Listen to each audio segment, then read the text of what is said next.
Madam Chair, I will forgo the opportunity to defend the OVP 2025 budget proposal by question and answer. I will leave it to the House of Representatives to decide on the 2025 budget.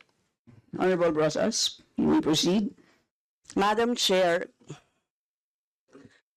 ayaw tayo sagutin, Madam Chair. Hindi ko maintindihan kung bakit tayo ayaw sagutin. Napakasimple po ng mga tanong natin. It is about dates. It is about confirming yung mga dates, Madam Chair. So ayaw tayo sagutin at sa harap no ng publiko. Ang publiko po ay may karapatang malaman ito. Kaya po tayo nagka-question kaugnay dito, Madam Chair. This is about transparency and accountability, and it doesn't exempt the office of the Vice President, no, Madam Chair. Madam Chair. Yes, Madam Vice President. She may not like my answer. She may not like how I answer. She may not like the content of my answer. But I am answering. I do not have to answer to her. If I want to answer to the people, Yes, we note that, Madam Vice President. if I want You to may answer to the people, You may proceed, Honorable Rosas. yes, Madam Chair, Madam we Chair, are kailangan already pong cooperating with the At Supreme tama, Court Madam cases Chair, ang and the dokumentong Commission on ipinapasa sa Audit. opisyal ng gobyerno, Madam Chair. I believe yun po ang kailangan natin gawin. Ano? Sa isang simpleng mamamayan, kapag Madam Chair, nagkamali ka ng kahit isa sa diba? form na sasagutin, Please wait Madam to be Chair, acknowledged. Yes, Honorable Rosas, please yes, proceed. nagpapasa tayo Diba, ng application. Kailangan tama ang Kung nakalagay, hindi Madam na naman Chair. gusto kung paano ako Ipapaulit sa'yo kapag nagkamali. sumasagot Ganyan din ang ako. gobyerno. Wait to be acknowledged, Diba? Madam Vice President. Isa-isa lang Hindi po tayo, naman tayo pwedeng sabihin nyo na magkakaintindihan. hindi ako sumasagot dahil hindi niya gusto yung sagot ko. Yes, isa-isa lang po tayo magsasalita. So yes, Honorable Rosas, Yes, please proceed and continue. Thank you, Madam Chair. Madam Chair, kailan sinabit ng OVP ang liquidation report ng 2022 confidential fund sa Intelligence and Confidential Fund Audit Office ng Commission on Audit? Yan, Madam Chair, siguro naman masasagot tayo ng OVP, Madam Chair. Madam Vice President. I will forgo the opportunity to defend the OVP 2025 budget proposal. By question and answer, I will leave it to the House of Representatives to decide on the proposal. Honorable Rosas, proceed please. Yes, Madam Chair, simple questions of dates, no, Madam Chair, hindi na tayo sinasagot. I don't think so nasasagutin niya tayo sa iba pa. So, Madam Chair, let me run down my questions sa iba pa. Madam Chair, yung pagtanong ko sa kailan sinubmit, tapos kung kaya, ibig sabihin yung liquidation report na dated January 10, 2023, it was only submitted to ICFAO on September 18, 2023. And Madam Chair, pinrocess ang confidential funds na ito noong 2022. Tatanungin ko rin sana kung aware ang OVP sa Joint Circular Number 2015-01.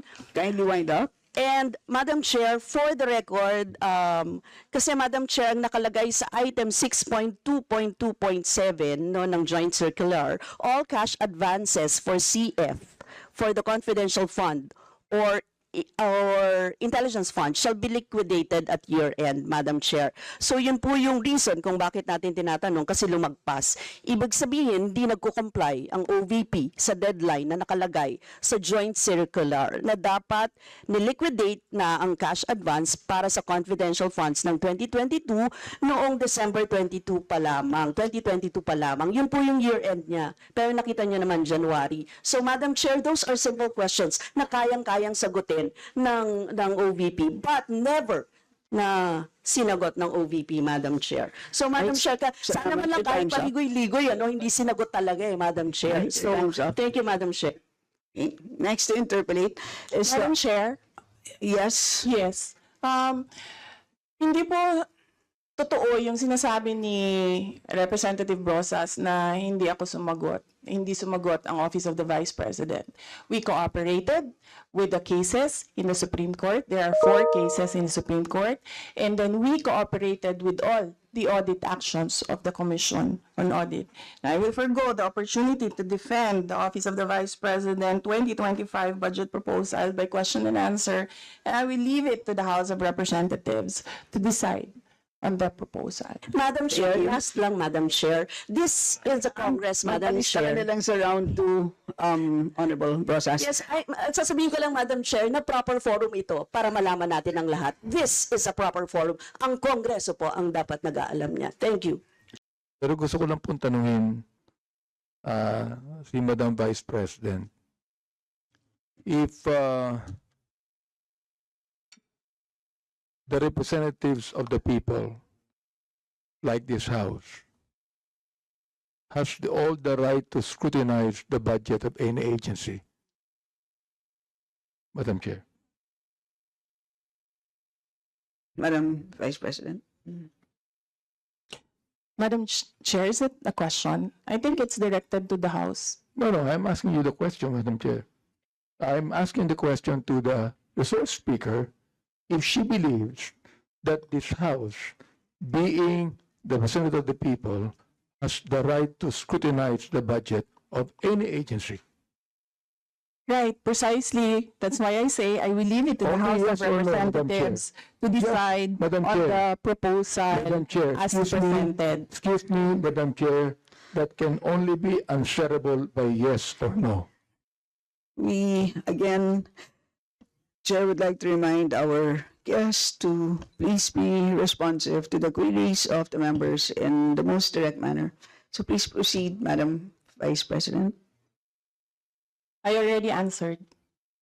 Answer po ba yes or Madam no? Chair, perhaps my ears are not very clear, so I would like to find out if she answered yes, Madam Chair.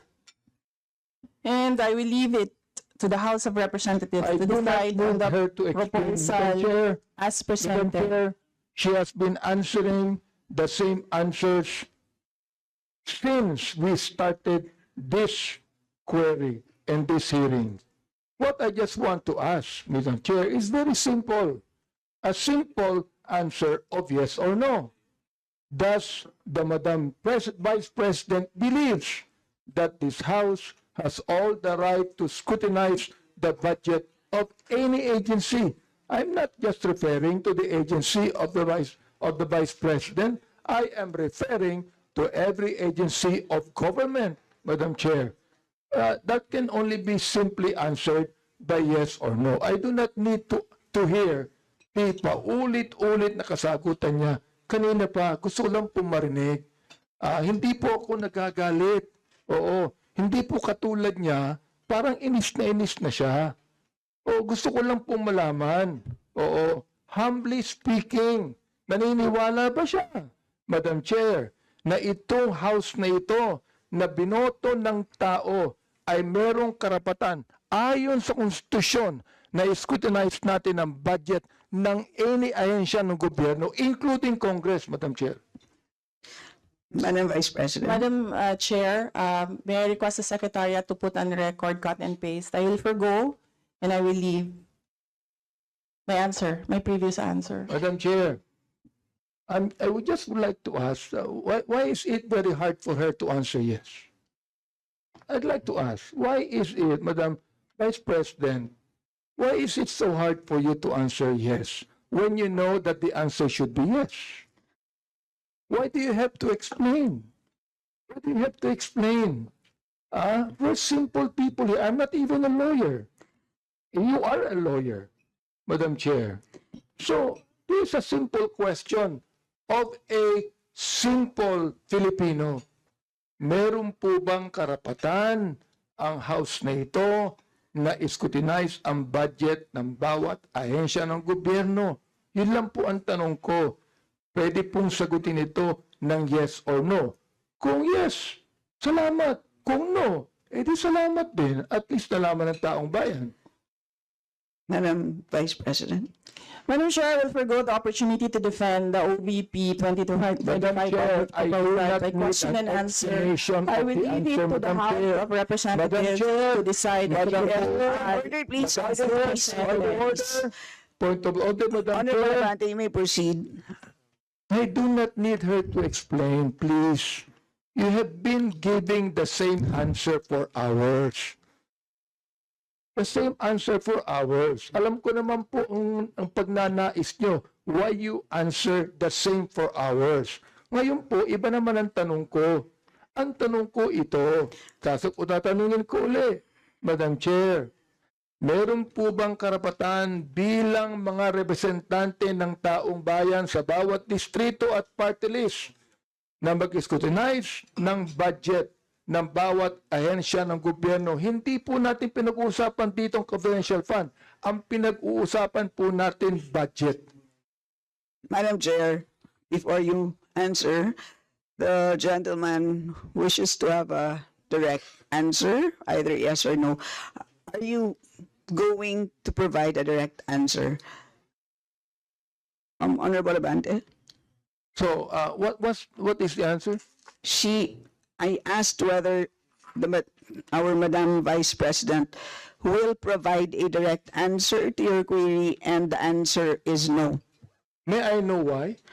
Madam Vice Madam President? And her answer is no as well. I don't think that would be the right answer, Ms. The question is, may I know why? And her answer is no. Would that be the right answer to the question why? Madam Vice Madam Chair. President, do you wish to comment?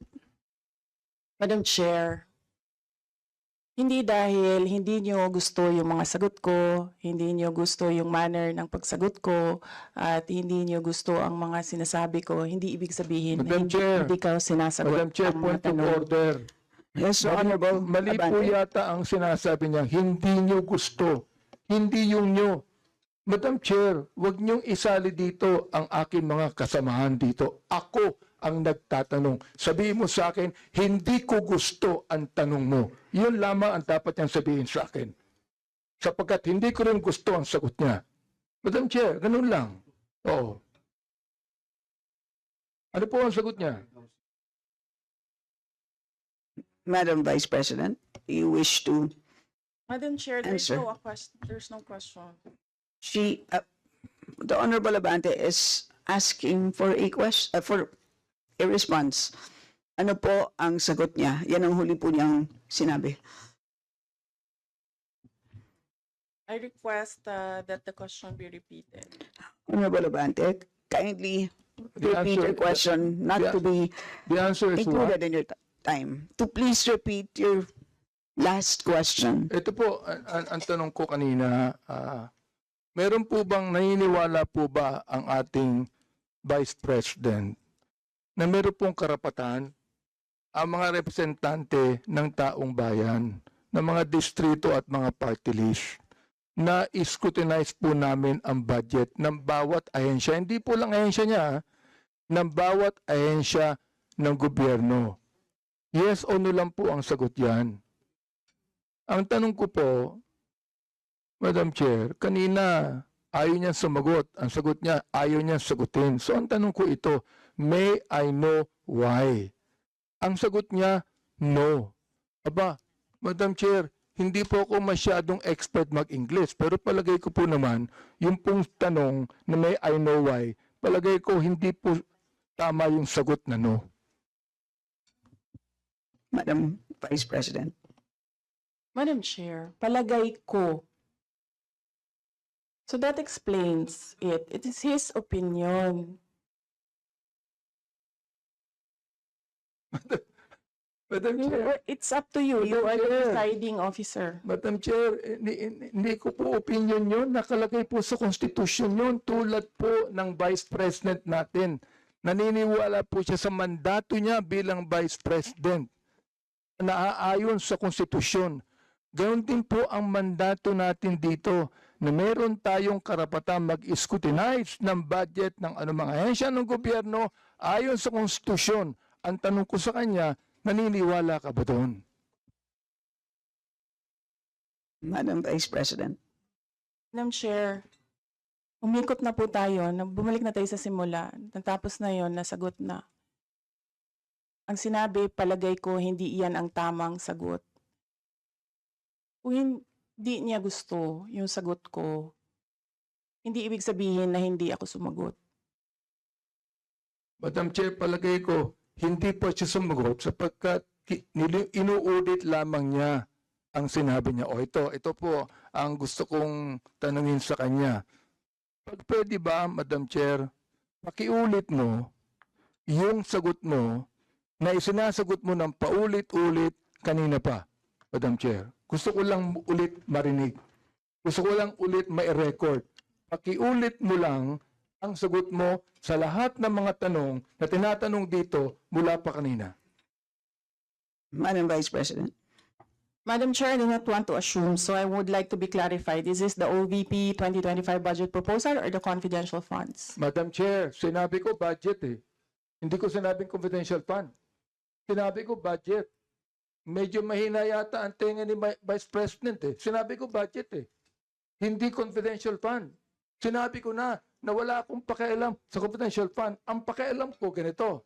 Meron pang karapatan. Naniniwala ba siya na ang Kongreso ay merong karapatan mag-scrutinize ng budget ng anumang ehensya? Yun po ang tanong ko. Sagutin po niya yes or no. Ngayon, ayaw niya sagutin ng yes or no, sabihin niya sa akin ang sagot niya kanina ng paulit-ulit sa lahat ng mga tanong ng ating mga kulig. I will forgo the opportunity to defend the Office of the Vice President 2025 budget proposal by question and answer, and I will leave it to the House of Representatives to decide on the proposal as presented.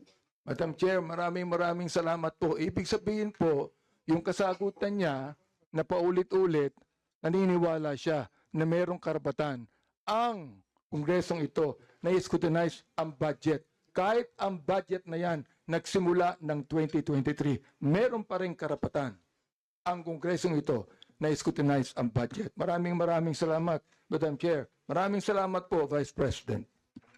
Salamat. Next to interpolate is Honorable Richard Gomez, who is not around. So we move to the Honorable Trixie Cardama.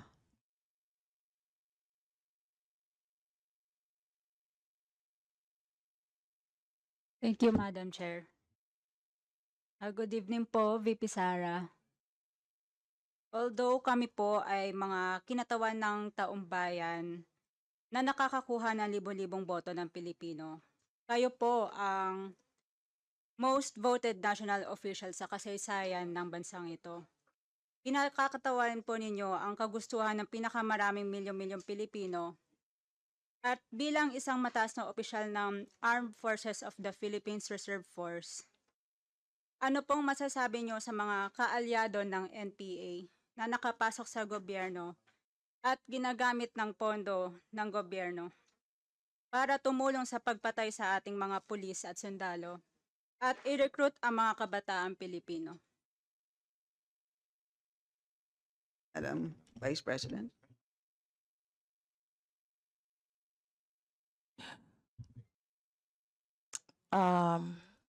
Representative Gardema, I thank you for your question. But I will forgo the opportunity to defend the Office of the Vice President 2025 budget by question and answer, and I will leave it to the House of Representatives to decide on the proposal as presented. Maraming salamat po, Vice President, sa inyong paglaban sa leftist groups at sa NPA na pumapatay sa ating mga pulis at sundalo na nambibiktima sa sambayang Pilipino. Yun na po. Maraming salamat po, ma'am. Can they apply for additional educational assistance in such program? Madam Chair, I will forgo the opportunity to defend the Office of the Vice President 2025 budget by question and answer, and I will leave it to the House of Representatives to decide on the proposal as presented. Yeah, thank you, Madam Vice President. Madam Chair, on the Kalusugan Food Truck Pansarap, does this also cover parts of the Visayas or is it only limited to NCR? President. Yes, ma'am. I will forgo the opportunity to defend the Office of the Vice President 2025 by question and answer, and I will leave it to the House of Representatives to decide on the proposal as presented. So, Madam Chair, my next question is on the Magnegosyo Taday, which is livelihood is actually part of economic upliftment. Are there parameters by where MSMEs can apply for this? Madam Vice President. Madam Chair, I will forgo the opportunity to defend the Office of the Vice President 2025 budget proposal by question and answer, and I will leave it to the House of Representatives to decide the proposal as presented. Thank you, Madam Vice President. Madam Chair, in the government website, it says, as the second highest public office in the land, the Office of the Vice President shall work for the welfare of the Filipino people and contribute to nation building, economic development, and political stability by fostering fidelity to the Constitution of the Republic of the Philippines and upholding the highest office, and that is the office of the President. May we hear the wisdom of the Vice President on this matter. Madam Chair, I will forgo the opportunity to defend the Office of the Vice President 2025 budget proposal by question and answer, and I will leave it to the House of Representatives to decide on the proposal as presented. Thank you, Madam Chair. On the rice food bags, considering that Iloilo and Western Visayas is a rice-producing province, can our farmers contribute to this rice program so that they will have an adequate market with the adequate price? Madam Vice President. Yes. Madam Chair, I will forgo the opportunity to defend the Office of the Vice President 2025 budget proposal by question and answer, and I will leave it to the House of Representatives to decide on the proposal as presented. Thank you, Madam Vice President. Madam Chair, the DPM in its proposed budget mentions that the mission of the Office of the Vice President is to promote economic development, political stability, and fostering fidelity to the Constitution of the Republic of the Philippines and upholding the highest standard of professionalism in the civil service. It further says that in the sector outcome, promote political and socioeconomic development consistent with state policies and government priorities and thrusts. My question, Madam Chair, is the Honorable Vice President amenable to this, or do we need to amend portions of this? Madam Vice President. Madam Chair, I will forgo the opportunity to defend the Office of the Vice President 2025 budget proposal by question and answer, and I will leave it to the House of Representatives to decide on the proposal as presented. So, Madam Chair, I do respect the contention of the Vice President. My last question is to the Honorable Chair. Yeah, as it was mentioned earlier, Madam Chair, I am not sure, but can you appraise us in the history of the Congress of the Philippines during budget briefings and deliberations? Has the Committee on Appropriations ever detained any resource person? Never. Thank you very much, Madam Chair. Maraming salamat po, Madam Vice President. Thank you very much. I will be asking questions about the 2025 budget. Given the same position of the Office of the Vice President, could the Honorable Vice President kindly enlighten this committee on how the proposed budget reflects the core mandate of the Office of the Vice President? We are sincerely eager to understand how these resources will be used to fulfill the critical responsibilities, particularly the constitutional mandate of the Vice President. Madam Chair. Madam Chair, I will forgo the opportunity to defend the Office of the Vice President 2025 by question and answer. I will leave it to the House of Representatives to decide on the proposal as presented. You can find all the answers in the audiovisual presentation, in our submission of documents to the Secretariat, in the PowerPoint presentation, and in the opening statement. I will leave it to the House to decide on the proposal. Madam Chair, with the significant budget being requested by the Office of the Vice President, this committee is, I believe, keen to hear about the tangible successes by the OVP's programs thus far, will this budget ensure that such commendable progress continues? I'm referring to the budget requested for 2025. Madam Chair, I will forgo the opportunity to defend the Office of the Vice President 2025 budget by question and answer, and I will leave it to the House of Representatives to decide on the proposal as presented.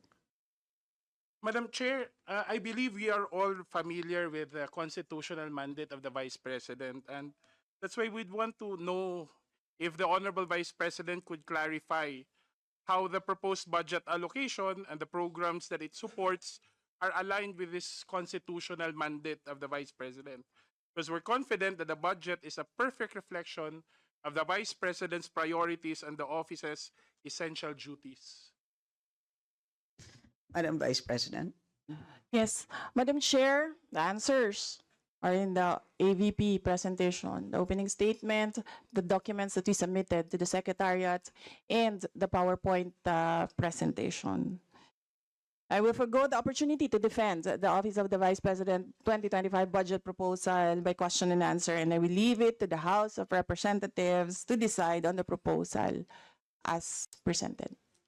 Thank you, Madam Chair. Madam Chair, in the spirit of collaboration, could the Vice President also share how the OVP works with other agencies to avoid duplication and ensure the efficient use of public funds? We trust that the budget is also a reflection of such strategic coordination. Vice President. Madam Chair, I will forgo the opportunity to defend the Office of the Vice President 2025 budget proposal by question and answer, and I will leave it to the House of Representatives to decide on the proposal as presented. Madam Chair, considering the careful thought that must have gone into crafting the budget of the OVP, would the Vice President explain the rationale behind specific allocations? We are particularly interested in how these figures, especially the amounts, were arrived at, considering that the Vice President has a national mandate, and how it was computed so as to translate into meaningful outcomes for the public. Madam Chair.